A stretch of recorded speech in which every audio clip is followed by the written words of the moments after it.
Chaque année, les entreprises doivent présenter leurs résultats. Il est vrai qu'à leur première lecture, ces chiffres ne parlent pas immédiatement aux non-spécialistes. Ils traduisent pourtant la réalité économique d'une entreprise. Ils permettent de voir si elle est en bonne santé, de mesurer son évolution dans le temps, de déterminer ses perspectives de développement. Ils permettent aussi de la comparer à ses concurrents. On parle souvent de comptes consolidés. Ce sont ceux qui agrègent les comptes de l'ensemble des sociétés d'un groupe, comme si elles ne formaient qu'une seule et même société. Le groupe Gaz de France est composé de la maison mère Gaz de France et de ses filiales. Chacune de ces sociétés publie parallèlement ses propres comptes, appelés comptes sociaux.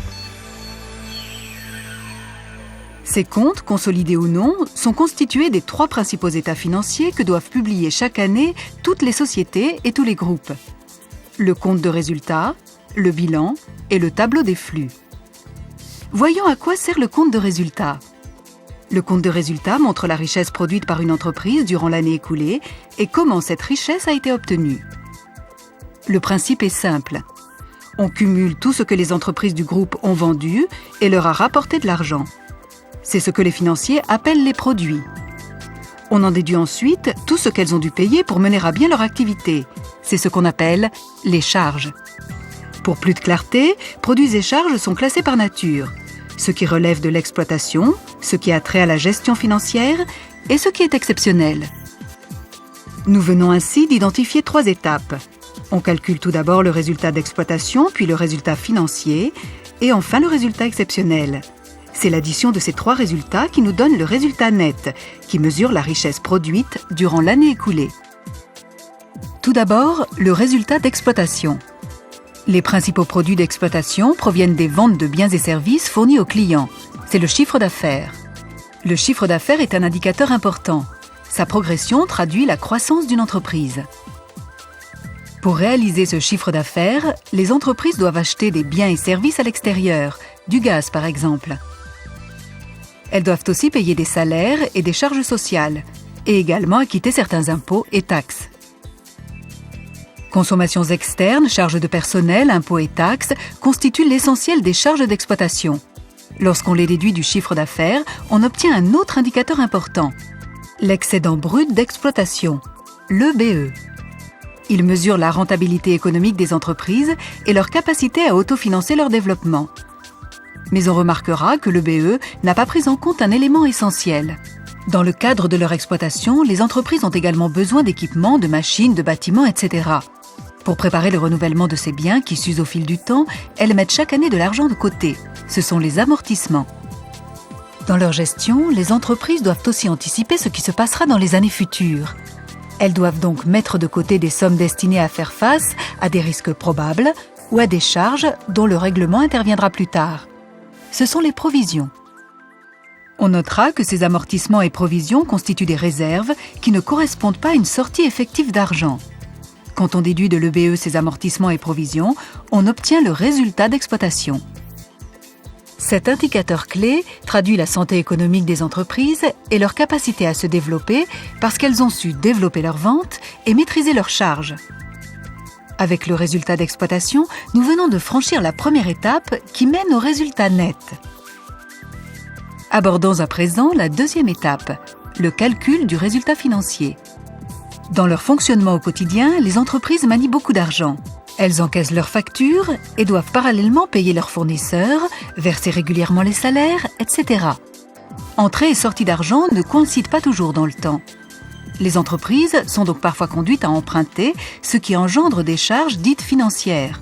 À l'inverse, lorsqu'elles ont des disponibilités, elles placent cet argent disponible, ce qui leur procure des revenus, les produits financiers. Ces charges et ces produits dépendent à la fois des taux d'intérêt et à l'international des taux de change. La différence entre les produits, intérêts ou plus-values perçus sur les placements effectués, et les charges, intérêts payés sur les dettes, constitue le résultat financier. Avant d'aboutir au résultat net, il nous reste la troisième étape, le calcul du résultat exceptionnel. Certaines années, les entreprises peuvent être conduites à effectuer des opérations exceptionnelles, qui génèrent des coûts exceptionnels ou qui procurent des produits exceptionnels. La vente d'un immeuble, par exemple, est un produit exceptionnel. Ces opérations sont comptabilisées de manière distincte car elles ne sont pas liées directement à l'activité habituelle des sociétés. Le résultat net, tel qu'il apparaît en bas du compte de résultat, s'obtient donc en additionnant les trois résultats d'exploitation, financier et exceptionnel, et en retranchant l'impôt sur les résultats des sociétés. Si le résultat net est positif, il s'agit d'un bénéfice, ce qui est le cas chez Gaz de France. S'il est négatif, il s'agit d'une perte. Le résultat net est l'un des principaux indicateurs de la rentabilité d'une entreprise. En conclusion de ce premier tableau financier, que faut-il retenir ? Avec le compte de résultat, on a pu mesurer l'évolution d'une entreprise ou d'un groupe sur une année à partir de certains indicateurs clés. Le chiffre d'affaires, le BE, et le résultat d'exploitation, et bien sûr, le résultat net. Il est fondamental aussi de connaître ce que possède une entreprise ou un groupe et la manière dont ce patrimoine a été financé.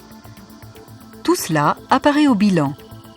Examinons à présent le deuxième tableau financier que les entreprises doivent publier chaque année. Le bilan est une photographie de ce que possède une entreprise, c'est-à-dire son patrimoine, et la manière dont il a été financé. Il est composé de deux parties distinctes qui s'équilibrent, l'actif et le passif.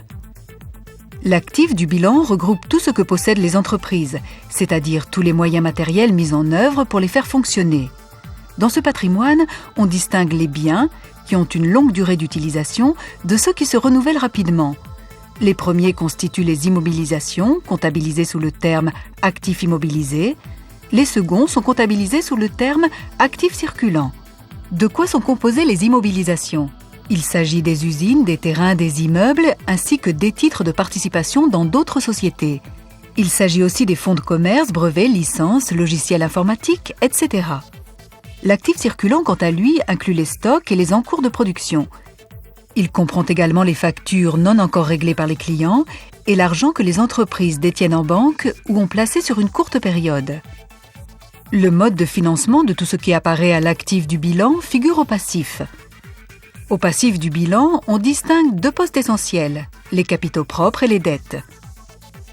Les capitaux propres sont ceux qui appartiennent en propre aux entreprises ou plus précisément à leurs propriétaires. Ils sont constitués de deux éléments, le capital et les réserves. Le capital représente les sommes apportées par les propriétaires au moment de la création de la société et ensuite sous forme d'augmentation de capital. Par exemple, le capital de Gaz de France est composé de ce qui lui a été transféré par l'État lors de la nationalisation en 1946 et de différentes dotations en capital, dont la dernière remonte à 1981. Les réserves représentent les bénéfices accumulés au fil des ans. Il est important pour une entreprise ou un groupe d'avoir des capitaux propres importants. C'est un signe de solidité et le gage d'un développement serein. En effet, pour financer les investissements qu'elles n'ont pu payer sur leurs fonds propres, les entreprises doivent avoir recours à des emprunts. Ils génèrent des coûts et peuvent, lorsqu'ils sont trop élevés, mettre en péril l'avenir des sociétés. L'ensemble des emprunts contractés apparaît au poste dette. Le ratio d'endettement correspondant à la dette divisée par les capitaux propres est suivi avec beaucoup d'attention.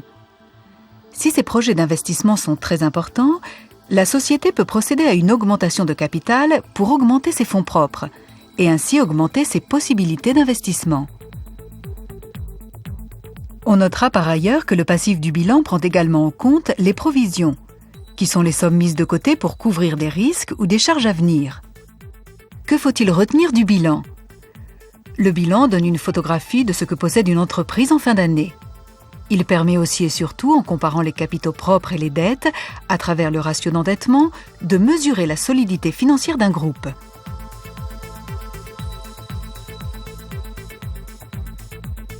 Avec le bilan et le compte de résultat, on a une vision presque complète de la situation des entreprises. Un troisième tableau, celui des flux financiers, vient compléter le panorama. Il traduit l'évolution sur une année de la trésorerie d'une entreprise, c'est-à-dire de son argent disponible. Il met notamment en évidence les ressources dégagées pour financer les investissements et un éventuel besoin de financement complémentaire. On distingue trois grands types de flux financiers. Les flux d'exploitation, les flux d'investissement et enfin les flux de financement. Tout d'abord, les flux d'exploitation. Ce sont eux qui font apparaître la capacité d'autofinancement d'une entreprise. La capacité d'autofinancement dégagée au cours d'une année est calculée à partir de l'excédent des recettes sur les charges telles qu'elles apparaissent au compte de résultat. Une capacité d'autofinancement élevée et en croissance est un signe de dynamisme. Elle permet à l'entreprise de financer une partie de ses investissements sur ses propres ressources. Les flux d'exploitation rendent compte principalement de la variation du besoin en fonds de roulement. Celle-ci correspond aux variations du crédit consenti aux clients par l'entreprise, aux variations du crédit accordé par ses fournisseurs, ainsi qu'aux variations des achats stockés. Ensuite, nous avons les flux d'investissement qui font apparaître les montants payés durant l'année en investissement. Nous avons enfin les flux de financement qui font apparaître les montants empruntés et remboursés durant l'année. Ils font également apparaître les augmentations de capital opérées durant l'année. Le ratio capacité d'autofinancement sur dette est un ratio dit dynamique. Il témoigne de la capacité et de la rapidité avec lesquelles une entreprise peut faire face à sa dette. Ce ratio est donc suivi avec beaucoup d'attention. Compte de résultats, bilan et tableau des flux financiers sont analysés avec minutie par les spécialistes de la finance. Ils suivent particulièrement certains chiffres significatifs qui en sont extraits.